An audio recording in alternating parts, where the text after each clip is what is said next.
Another year, another election coming up, and some may argue more theatrics, whether it's George Soros, Bill Gates, or a local celebrity.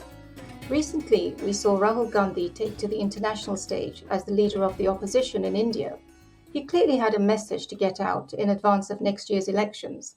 A little strange because elections are domestic issues and really no one's business except the people at home who are actually going to vote. So, what could be the real purpose of this jolly to the UK and the anti India rhetoric we got to hear? Namaste. Welcome to Citti Media. Let's bring in Dr. Ankit Shah, a geoeconomics expert and author who's been predicting and contextualizing world events with astounding accuracy. Today, he's with us once again back from the future to shed light on events taking place. Welcome, Dr. Shah. Really good to have you back. Namaste. Namaste. Before we get into Rahul Gandhi and all the political stuff, can we just get a quick update on the de-dollarization process that you've been talking about? Because there've been at least two significant developments. So first, we had the news that 18 countries, including the UK, have ditched the dollar and agreed to trade with India using the rupee. Probably another 50 plus countries in the pipeline. And this is a pretty historic development, right? And then the second thing we saw was at least three banks in the US failed: the Silicon Valley Bank, Signature Bank, and Silvergate, and many others under scrutiny, raising concerns of a domino effect and a larger systemic financial risk for the world, like the 2008 crash. Both these developments sound like they could fit into your de-dollarization script. Is that right? Perfect. So this is this entire script of the movements that we are seeing worldwide looks like it is heading towards very fast the kind of de-dollarization talks that we had in the previous talks as well. So what we are seeing over here is that uh, the large banks in the United States are trying to collate all the debts and all the deposits, because once this small and regional banks uh, start collapsing, there's going to be a panic among the citizens, and the citizens are going to look for which big banks are going to better secure their deposits.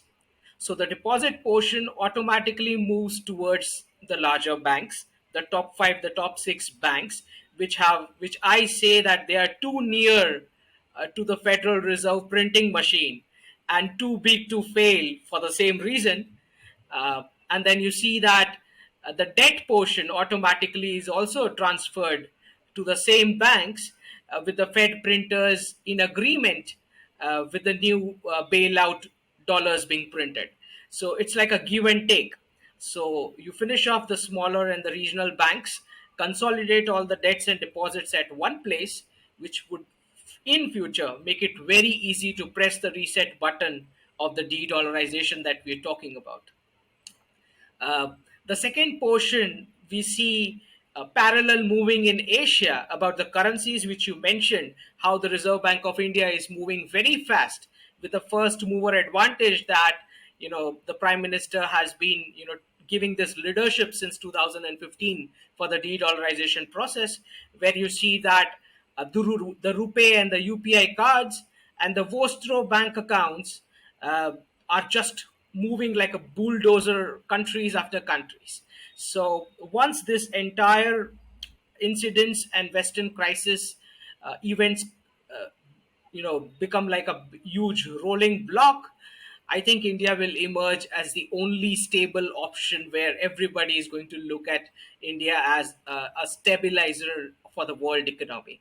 And we've already seen comments by leaders of various Western nations saying that Prime Minister Modi is our last hope. So that's where everything is heading. So in case the BRICS currency, which is going to be discussed, the formula for pegging, which is going to be discussed in August, in case those pilot transactions fail, I see Indian rupee taking a big chunk of the US dollar's reserve currency status if that BRICS currency fails. Even if it does not fail, if you look at the kind of the trust and transparency factor with yuan and ruble, under the Chinese Communist Party and Vladimir Putin's leadership, I believe that way as well, the leadership of the free world automatically transfers to India.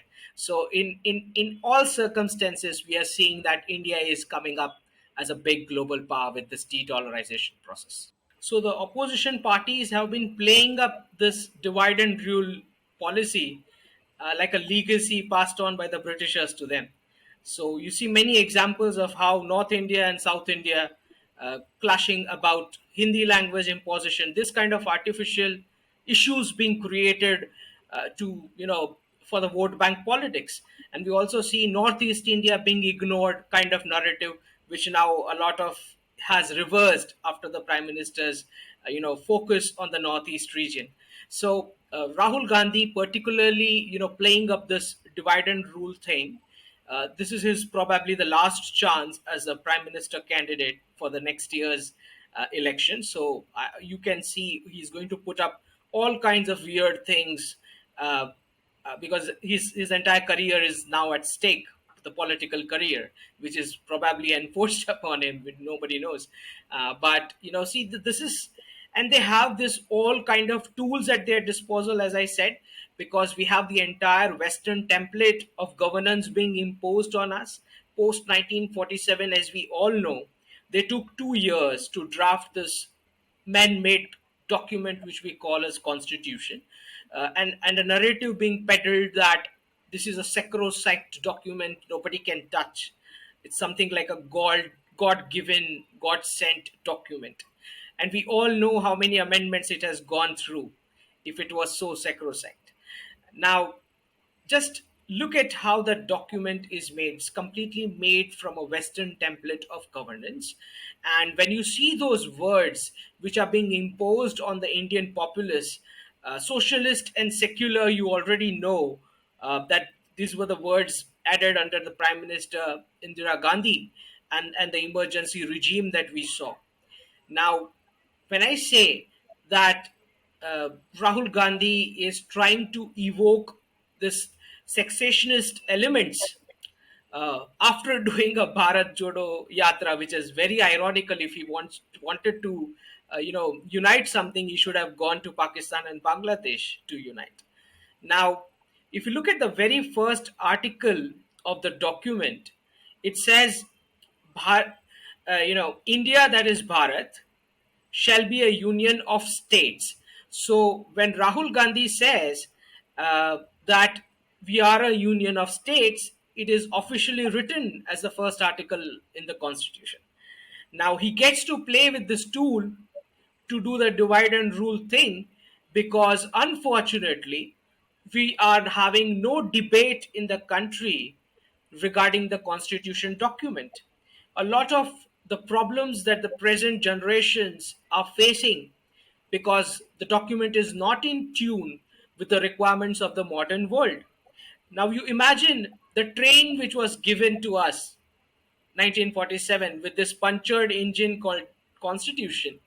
You cannot amend it unless you get some kind of a number strength in Rajya Sabha and Lok Sabha, and plus the narrative and consensus that you need to build in the country. So when he says this, that we are a union of states, now something which I tweeted regarding the constitution and particularly this first article, India, that is Bharat, shall be a union of states. I say, why can't we replace it with something like Bharat, that is Bharatvarsh, shall be a union of Janapadas? Now, this concept of Janapadas is totally opposite to the Western template of what we call as states. Janapadas, which ancient India used to have around 1500 BC to 6th century BC, and we also used to have something termed as Mahajanapadas, 600 BC to 345 BC, where we define nation as where my people have their foothold at. It is not defined by any of the uh, diversity or something that hints at division of people. It talks about wherever my people, my citizens are having their foothold, That particular piece of geography is what we call as the Bharat Kshetra. So Janapadas and Mahajanapadas, when you title your states with this kind of wordings, you in effect psychologically remove the divisionary mindset which some people or some anti-national or anti-social elements would carry. Now, which is exactly why I say that this particular document needs to be reviewed from scratch, because we are seeing, as I said, a lot of Western template of nation state concept.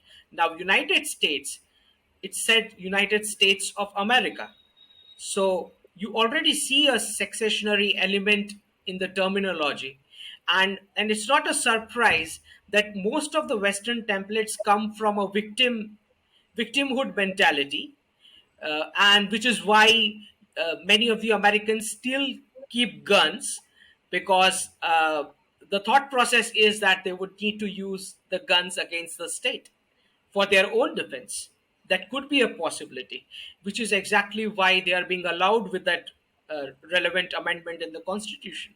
So, this divisionary tactics are already in many of the Western templates governing document which we call as the Constitution. We need to revisit this, particularly because when we say the word Swarajya, we are talking about self governance. And when we say self governance, uh, we are talking about representing the voice of the natives, uh, the citizens of the country. So we should not base any of our governance document or the operating templates for our institutions based on a borrowed template or a borrowed theology, which is why I say that the document, there has to be a debate at least should begin on how we are going to accommodate uh, the theories, the traditional values of this land, which is what we call as the Bharat Kshetra. Makes a lot of sense. It's very interesting. As you said, you're trying to replace the words secular, socialist, democratic with the words sovereign, dharmic, familyist, humanist, republic. So, with this tweet, what you're trying to do is you're trying to open up a national debate on the relevance of a constitution that is a relic of a colonial past and maybe not so fit for purpose in a modern emerging Bharat that seeks to define itself by its own indigenous civilizational values. So I think that's a great idea, and I hope people take it up and it sparks off much more discussion around this topic. So, Navita ji, when I say the words dharmic, familist, and humanist need to be added, replacing the words socialist, secular, and democratic. And I tell you why. Because dharmic value is what this Sanatan civilization is based on. We are not based on secularism. Now, secularism was a concept which came up in the West, particularly because the church and the mosques used to interfere with the state. Now, we never had this kind of disturbance, or we never been victims to any of the Indian dharmas interfering in the governance. So we have to look at all the templates which come from a victimhood mentality from the West. And we need to reinvent and figure out how do we accommodate our values, which are primarily dharmic, which are primarily familist, that which believes in a family unit economic structure, and that which is humanist, because we do not want the imposition of the borrowed economic models of capitalism and communism going to a level where humanism is no more visible. So, why don't we replace this word socialist, secular, and democratic with the words dharmic, familist, and humanist, which are sacrosanct ideas which I don't think anybody would disagree on? It's interesting because you say familist, and I wonder, is that a word you've just invented? Because I've never come across it before. It's a really good word. It's just I might be showing my ignorance, but I don't know, but it It's sums up what you're trying to say very well, that we want the family to be at the center of all decision making and governance. it's particularly because we believe in life cycles. This particular piece of land, the geography, the civilization believes in life cycles. And life cycles is particularly about keeping family at the center of all your give and takes and the lifestyle that you have. Which is why I say that the survival of the family is about the survival of the civilization and ultimately the nation, which is why familist has to be over there. Hmm. So, on the topic of constitution, what do you make of the changes that the Supreme Court has just made to the process of election commissioner appointments? Can you explain the changes and why now, after all these years, and what could be the motivation behind this? So one of the primary things that we discussed is about how the Western template was imposed, and shockingly, the this particular document, Constitution, does not provide for the exact procedure for the appointment of the judges. So this judicial appointments is one problem that we are facing, and second one about the election commission, neither that process being adequately addressed in the document, which is very shocking. Both these two important pillars on which the modern democracy bases itself on, their appointment procedures are missing in terms of the details that it should have. Now, Supreme Court, from the looks of it, at this point in time, it seems that the CJI is very keen to take up powers in his hand, and he's clearly being saying that let's do my model of appointment of the election commission, CECs, and further, until and unless the parliament is able to come up with some appointment procedures clearly, and wherein this formula he's talking about accommodating the leader of opposition and himself for the appointment of the chief election commissions and etc. In the election commission bodies. Right. So we are seeing an overarching role which the judiciary is now trying to take and clash with the government on because of the missing pieces in the document. Yeah, I mean, it doesn't make any sense, right? Because they're not elected institutions. So, and as I said that these are Western template. This is the same thing which Netanyahu right now is facing in Israel. He's trying to make the same judicial appointment reforms. This is the same thing which President Trump faced during his regime in the United States, appointment of the Supreme Court judges. So it's missing everywhere, it's right. not just here, because it's their template. So you could be the first to bring this up and spark a big national discussion as to what the right process should be. I think you're right, it's very much needed. Yep.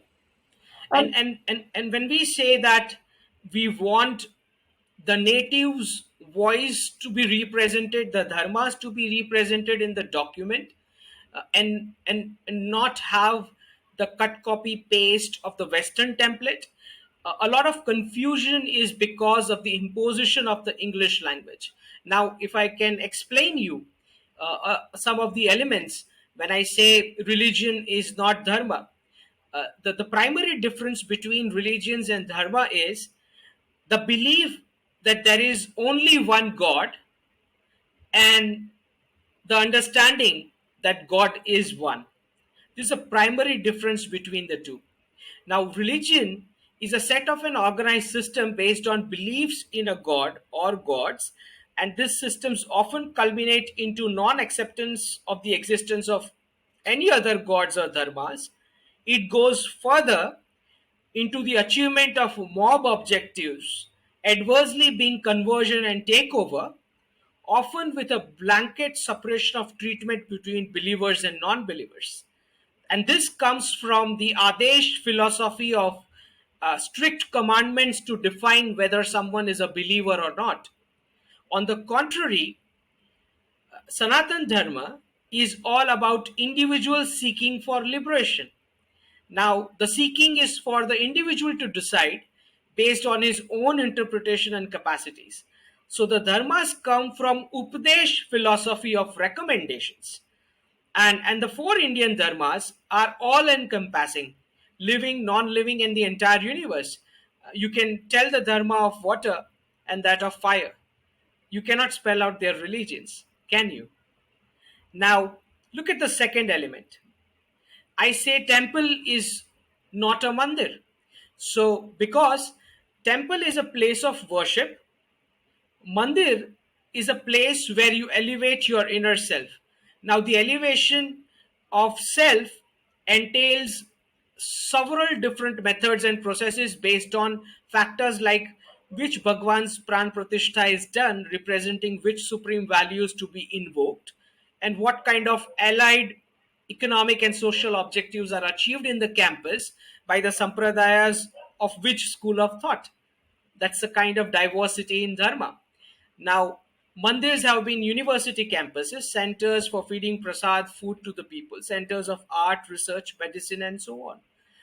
And the viharas between ancient mandirs, as I say, were student faculty exchange and research programs. Each mandir had different kinds of objectives based on the supreme values represented by which Bhagwan's pran pratishtha is done. So mandirs are clearly not temples. Now, look at the other element. Prayer and worship is not puja, it is not yagya, it is not anushthan, it is neither even arti.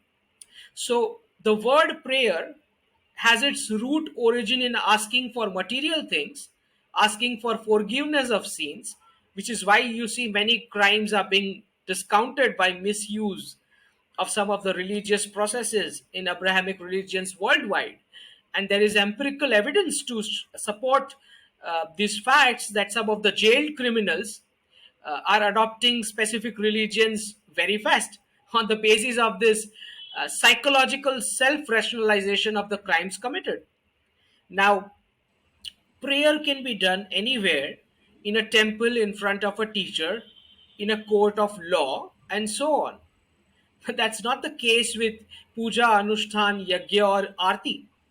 These are completely different from prayer or worship. So, the Indian dharmas are about seeking spirituality and individual liberation, wherein one cannot be asking material things while seeking liberation.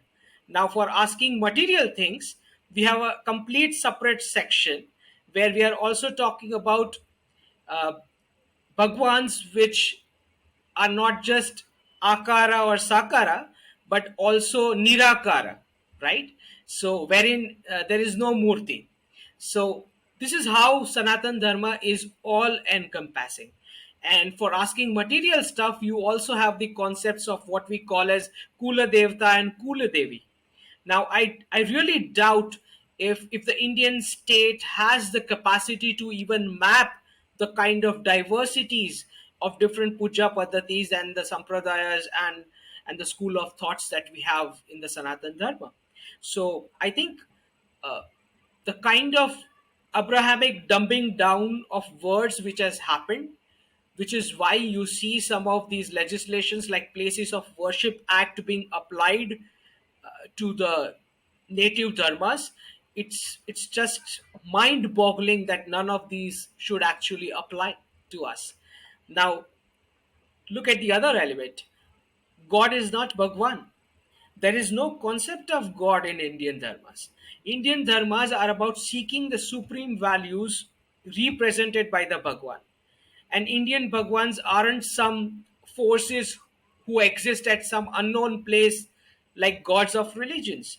Indian dharmas point out that the element of supreme is within each of us and everywhere. We do not come from the God follower concept of worship. So, just by being a follower, there is no miraculous force coming to rectify or forgive your doings in the Indian dharmas, which is why your karma are your accountabilities, and hence pious social behavior in this life for your least suffering in the next life cycles. So, religion is about believing in a God fearing life. Dharmas is about seeking a karma fearing life, which is why you see that this one life concept Abrahamic thought process would have reached a demonic proportion of consumption in the West, and vanity. Whereas dharmas believe that we need to preserve the life cycles because we are going to come back to the same planet. So religions believe in this concept of one life, whereas we are talking about life cycles based on our past and current karmas, the kind of life that we are going to have. Look at the other element. Idol is not murti. Idol can be of anyone, it can be put up anywhere. You can put up a poster or idol of a politician, a sportsman, a scientist, and so on. What we Indians do in the mandirs is not idol worship. Murti is completely different. Murti is an embodied physical representation of the Bhagwans for seeking and invoking the divine principle they represent. You are invoking those supreme values from within for your own seeking and elevation. So, I believe at this point, neither the state nor the legal framework has any capacity to map the diverse functions and value of the Indian dharmas. And this has resulted in a lot of litigation in the eyes of law at home and in the world. So I believe that it is our duty to make space for Indian dharmas in the constitution document and clearly designate the religions of foreign origin. Amazing. I mean, you've spoken about Sanatan Dharma in the last talk that we had, which, if people want to know, we will link it down below. So please do watch that too.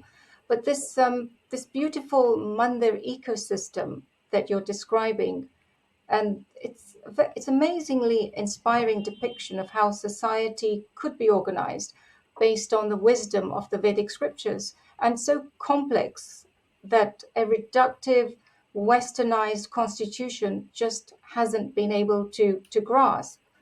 And it's something that really needs further discussion, because the world could really do with it right now to take us away from all the fear, the greed, the chaos that we see around us. Do you think that we could actually achieve this? I mean, it sounds like we need it. It's such a rich way of living. What are the roadblocks preventing that from coming out into the open? So, Navita ji, some of my thought processes are about, you know, like you know, if you look at the kind of the entire ecosystem set up in the ancient India, you see one concept about the preservation of life cycles, and you see how economics gels up with that, and you also see that not just economics, entire life cycles of animal and the plant kingdom also covered over here. I believe a lot of animals and birds that the world lost is directly related to the destruction of Indian mandirs. Because even today, there are some mandirs left who are talking about feeding rats, monkeys, snakes, squirrels, and even and when you see some of the devis having even lion and a tiger as their vehicle.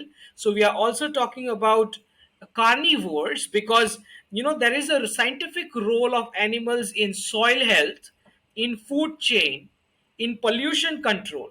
So I believe that the lack of knowledge and orientation is the biggest challenge among the Indian citizens and the state. So, if we are able to remove this confusion, because today, when an Indian citizen goes to a mandir and he's giving his wealth in front of the Bhagwan, he does not know what utility this entire process has, right? He is thinking at this point and stage, because we can clearly map the degradation of our civilization from having campuses in mandir around the mandir, and now we have demo mandirs in university campuses. That's the chart of our downfall, Well, right? also this new initiative of e-temples. So you don't have to go to a temple. You can just log on and take part in a particular puja. I mean, that sounds like it's very destructive to the whole ecosystem that builds around a temple. It is hilarious that we are talking about online darshan and online puja, because, as I said, people have no clue what this entire process entails. People right now are thinking that they are giving money for maintenance of the mandir ecosystem. The truth is, the mandir ecosystem is supposed to maintain the life cycles. So the people are right now looking it as they're contributing something to the mandir, and they are not aware it is actually mandir which is an equipment which is contributing the entire life cycle of this planet. So until and unless we get this orientation and knowledge out, I think I think that's where the roadblock lies. Hmm. People are not aware what this entire Sanatan economics model was about, which is where I'm trying to plug up, trying to dig what ancient India, they used to operate. And I believe that I'll bring a lot of stuff in my book. I was going to say, we need your book quickly. We need you to um, get it published. Like, what's the timing of that? When are you expecting to release it? Before the G20 Leaders Summit, Okay, I believe it will be done. okay, great. So we can't wait. Um, let's talk about another topic, which I guess we've kind of touched upon it before in our previous talk, where you described a process of human trafficking, so to speak, from classrooms to jobs through an education system that predates independence. And now, with hindsight, we can see that independence was just a transfer of power from colonial elites to native elites, who at the time pretty much kept the status quo in place. So the question arises that why, after all these years and a new government, there's little change.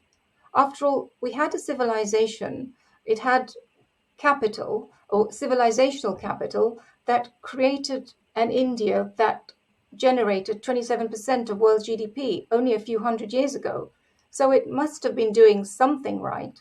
What's preventing reform of the education system so that it can reconnect the youth of Bharat to their civilizational wisdom? So, under this government, we are seeing some initiatives, as we saw with the new NEP that has come up, and we've also seen some offshoots of what they call as the Indian knowledge system taken into some parts of the syllabus. But we need a lot more. Now, what is stopping these reforms? Now, we need to understand the nexus between the British classroom model, the job format, and the company's extreme capitalism, which fits all the pieces. Now, a lot of these companies, as I said, they look as humans as a unit of labor, and these classrooms are the exact device which pass on this unit of labor to them, which is why you see that some of the objectives which it fulfills by bringing down the birth rates, because when girl education used to be separate in ancient India, they were clearly oriented on their role of nurturing the next generation and supporting the birth rates so that the civilization continues. With the co-education, the British classroom model was able to do this feminism wave and bring low priced labor, which these companies target. Now, this also destroys families in a way. If you're not going to have continuation, somebody is going to take over your wealth, which is exactly what we are seeing, which we saw in Middle East when the entire Christians and the other diversity was finished off, and now what European Union soon going to face. So, and the other objective is the lesser the number of family members, the more you are going to have depression and loneliness, which you are going to compensate by buying more and more stuff, because now you have a high per capita income. Now you just have one cat and dog and a good amount of cash. This is what you are going to do. So this is how the British classroom model supports the extreme capitalism. Now, how do these companies pay back? They fund a lot of research centers, which again comes out with paid research topics, which again propagate the same concepts which supports this ecosystem, same conclusions. Companies donate money to these classrooms, which goes on to add to the profits of the school businesses, and a lot of the school business profits are then channelized for Christian conversion activities. So this was the entire give and take setup which was devised. Even today, you find if you open up the annual reports of some of the Christian schools, they clearly put it out that the money is going to the missionary and conversion activities and these NGOs. Even those schools which are not Christian schools, even their profits are going for the conversion activities. So this is how the entire give and take works. So this NEP, which you say includes some aspects of the indigenous wisdom, if you like, within the syllabus, um, it also opens the door to all these foreign universities to set up campuses in India and teach whatever they want. In fact, we did an expose of this issue a few weeks ago, which we'll also put as a link down below if anyone's interested. But we know what happened the last time India was taught by foreigners, and we ended up with the Macaulay model, which indoctrinated the population into a kind of subservient self loathing, whilst at the same time suggesting everything Western was to be admired and copied.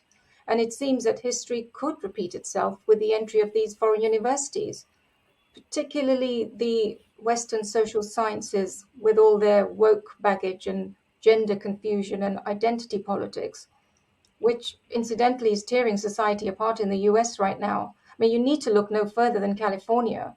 And we don't want that happening in India. So, how do we prevent that? I think maybe, and you mentioned this before, is de-dollarization a potential catalyst to re-examine some of these colonial relics and help us to decolonize the country? Yep. So, as I said, de-dollarization process covers in itself the decolonization of the minds because the polity is already liberated officially by Britain. So, de-dollarization is causing waves of changes across the countries and continents. As we said that a debate needs to start on the constitution. It's a part of the same decolonization process. As we discussed about the Mandir ecosystem and representation of Dharma, Mhm. it is the part of the same decolonization process. Now, when we talk about this Western template universities entering Indian campuses and India, now it's a double-edged sword. So either you are preparing a ground where India says, hey, the West has lot many problems, chaos, and crisis coming in, and this is what India can do for you guys. Then this very same campuses which have come from the West can become a tool to propagate a dharmic life for the rest of the world and solving their crisis as well. So this is where India can fit into that an Akhand Bharat 2047 vision of a global power where India is trying to solve problems for the rest of the world because of the ancient wisdom. Now, if you do not orient your governance structure up until the Babu level, that is the person who's going to implement and oversee what these universities, how they are functioning, what is the content, etc., then it's going to propagate the same Western values, which are already failing in the West, which is why they have escaped and come here, right? So it's a double-edged sword. So how much of orientation can you give to your governance up unto the last level How much oversight can you put on the content syllabus, and the kind of teaching which is going on with this West led education format is what it's where that's where the puzzle is now.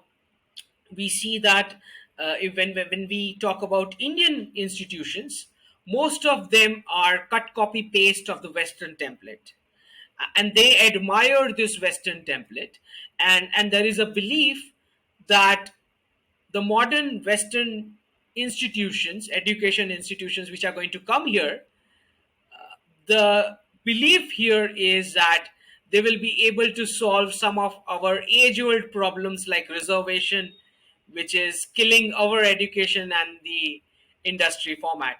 But the fact is, these Western education institutions are coming after failing themselves in the West. So, this is the realization which our governance need to have, and then orient, as I said, up until the last person who's overseeing this entire process. We definitely need to ensure that the focus remains on STEM subjects, not the wokist left liberal subjects. We already have example of how a Credit Suisse top management guy, he himself was a gender neutral person. One day he feels he's a man, the other day he feels he's a woman. And the bank has donated about 75 billion for millions for the Black Lives Matter protests. So I don't know what kind of banking is that, but that's what is going on. So we certainly do not want this kind of elements here. Yeah, I mean, that kind of education is what resulted in ideologies like, as you said, secularism and wokeism. And your prediction is that secularism and democracy are soon going to be challenged in Europe. What makes you say that? So when I see leaders of Europe, uh, I see a lack of sense of history in them. It's not been a lot many decades that King Sobieski of Poland rescued entire Europe from the radical Middle East. It's not been more decades, but the current politicians are completely unaware and completely woke about it. They have opened up their gates for hardcore radicals from the Middle East, and these are not converts. These are the real radicals and young from the Middle East, which means that the crime rates are going to shoot up like crazy. You're going to have street fights very soon, and you will have no-go zones where nobody else can enter, which automatically becomes like some kind of a parallel governance within the polity that you have. So they are running their own parallel governance in some areas, and they're also coming to vote out the rest of the governance with the majority numbers. So I think Europe is moving towards the same clash which ancient India saw when Islamic radicals took over as with their invasions over here, the Indian subcontinent. And some of the glaring examples of this is the Indian subcontinent. Our forefathers, they devised a formula of Balika Vadu to survive the Hindus. So even half, I think 50% of the Indian population do not know that they are surviving today because of the Balika Vadu concept. The little girl used to get security of two families, and she was secured with the practices in a way where she does not have to face a radical who's moving outside of the house. Um, and she used to increase the birth rates. I think probably that's where this entire inclination for male child came in, because you need men to fight with the radicals on streets. So when India faced this Islamic radical rule, when you see that many women had to do Johar, right?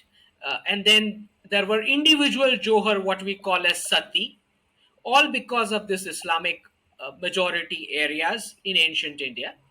I'm seeing some of these practices have now started in Europe, where the modern reduction of the marriage age in the West is equivalent to the Balika Vadhu, which we had to do.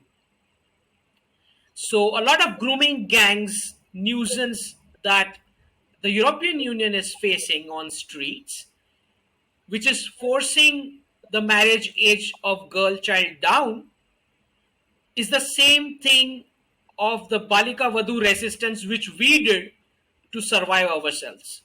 So I believe it's the same thing Europe is heading towards, the the tension between the jihad and the, which is why I say that secularism is going to be questioned from the West first, because when they face this clash, they will have to throw the secularism concept into the dustbin.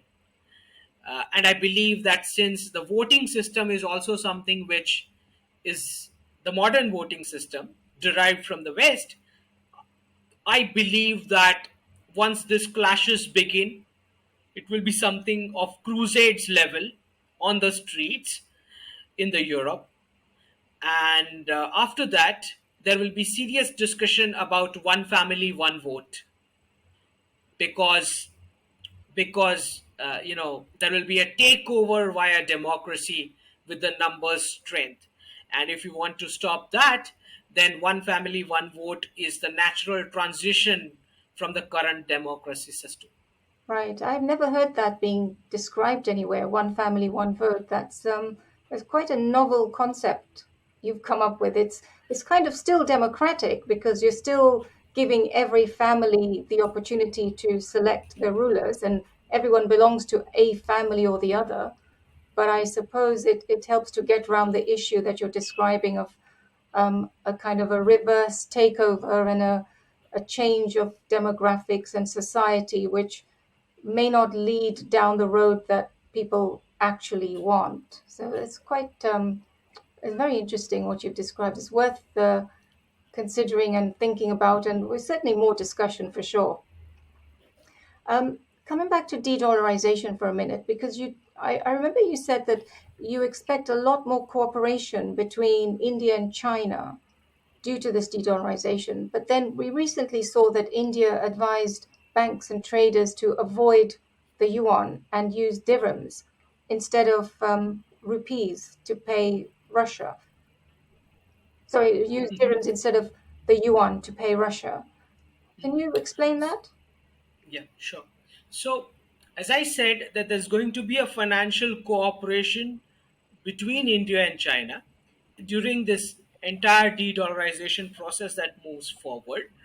I believe that some of the moves is about making everybody a partner in this cause, because we want a cooperative BRICS plus currency model to come up in August. So Iran and Saudi Arabia would be joining after the diplomatic ties that has now concretized in a way. They will be joining BRICS Plus in August, where their applications will be considered and the currency format is going to be discussed. Now, when we see that until we transition to the new BRICS Plus currency pilot transactions, a lot many countries are already doing trials of shifting bilateral trade to national currencies. Now, one of the element of cooperation among the four nations that we see, Russia, India, China, and UAE. Now, Russia sells a lot of oil to China and India, and UAE also sells a lot of oil to India and China. Now we need to accommodate currencies for all four. So whatever items that Russia is going to buy from India, Russia will be paying in Indian rupees. Whatever items India is going to buy from Russia, India is going to pay dirhams, which is a UAE currency. So that sort of accumulates dirham with Russia. With that dirham, Russia is able to purchase what it wants from China, and then China can use that dirham to purchase oil from UAE. I think that is a cooperation setup which all the four countries worked on. which if you just read the headline, it looks like India is conflicting with China. No, that's not the case. Oh, right. Okay. Um, with China, there was also some tweet that you put out, a very cryptic tweet, talking about some ties between the Chinese Communist Party along with the Congress Party. Can you elaborate on that? And what did you mean by that? And we'll put the image of the tweet up so people can see Yeah, what you were saying. yeah. So there's a background for it. There was an MOU between the Chinese Communist Party and the Indian Congress Party around 2008. Now, UPA government came to power from 2004-5 onwards, and after that, you see all the filters which were put on the Chinese goods, cheap Chinese goods, were all suddenly being removed, and this caused a wave of dumping of cheaper Chinese products in the Indian economy. This finished off the SMEs and the MSMEs in the economy. Now, then we see in 2008 an MOU between both the parties, the Chinese Communist Party and the Indian Congress Party. And then we see that this accelerates like double and triple the kind of dumping of goods up until 2014 that we had a new government. So, and not just that, Xi Jinping comes to power, and within 1 month of that, you see an encroachment in Ladakh, 2013. Now, what are the ties here? We also see a lot of funding is being done to the Indian Congress Party via some of the communist elements. And after that, just look at the dates in the tweet that I've put out. 22nd October, the National Congress, that is the 20th National Congress of the Chinese Communist Party, ends. 23rd October 2022, Center cancels the Foreign Contribution Regulation Act license of the Rajiv Gandhi Foundation. So a lot of these funds was coming from there. This is one day from the wrapping up of the National Congress of the Chinese Communist Party. Similarly, 9th March 2023, that is few days back, 4 Chinese nationals imprisoned for 5 years by the Indian court. 10th March 2023, the very next day, Xi Jinping awarded the third term. Now, when I look at the kind of cooperation here, I believe, now this is my hypothesis, I believe that since October 2002 National Congress, Xi Jinping has taken over the rule. He is going to stamp out all the CCP ties worldwide, because these were directly connected to the opposite faction of Xi Jinping. So all those previous ties are being reversed, which is why you see there is no release of Lal Singh Chadda by Amir Khan in China. The movie is not released in China. So there are many such signals which clearly states that some information is coming in from the Chinese leadership, that you can clamp down on these guys. These were our previous guys who were playing muck around in your country. You can go ahead and clamp down them, because he has now taken over completely the Chinese Communist Party. It's no more a Chinese Communist Party. The name is just for label's sake. It's now a Xi Jinping party. So all the previous ties are going to be cut off. That's very interesting. Dr. Shah, thank you so much for your time today. It was a great conversation. We hope you'll come back. And thank you to the viewers. Till next time, namaste. Namaste.